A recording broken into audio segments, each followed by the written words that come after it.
Ohio State taking on Ohio in another game in which there really is no doubt on who's going to win. It's not what we're watching this one for. What we're coming in here to see is progress. We want to see how this team looks and how we can view them projecting forward.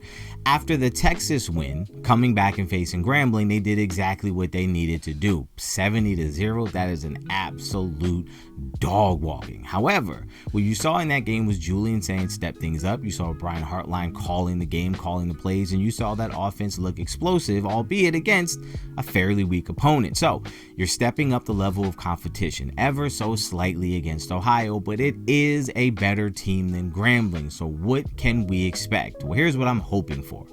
What I'm hoping for is, once again, Brian Hartline continues to call the game aggressively, continues to get his weapons the ball, continues to open things up for Julian Saintz and give more on his plate so he can continue to grow at an accelerated rate. Because fairly quickly you have that Washington game looming, and that looks like a much bigger test than maybe we initially thought it was going to be.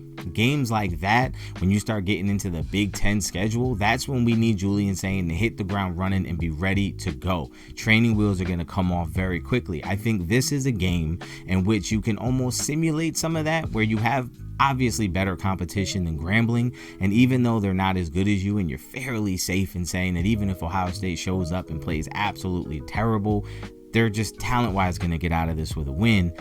You still want to see that offense treat it like this is the national championship. Treat it like we need to get ready. We need to start putting things into place. We need to continue the excellence they showed in week 2 versus Grambling again in this game here. And defensively, what I want to see is just much of the same.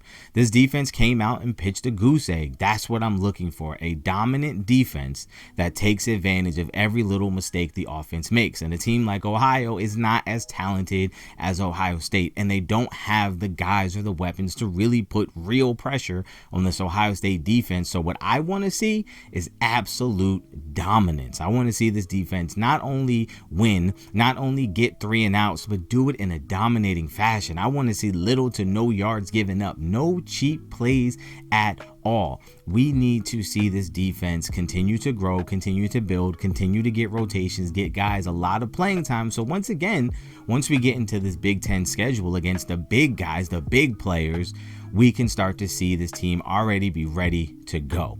I'm very encouraged by what I've seen in the first 2 weeks, and I have no reason to believe this will be any different. I see Ohio State winning this game and winning this game fairly easy, and I also see them getting the starters out of there early because honestly, what's the point, right?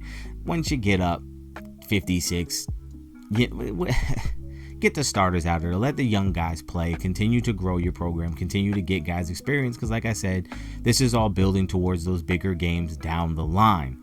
What do you think? Let me know in the comments down below. What is the number one thing you're looking for out of this game, and what are you hoping to see the most? And do you think Julian Saintz will continue and have another one of those impressive games, or do you think he comes back down to reality a little bit? Let me know in the comments down below, and I'll catch you guys next time.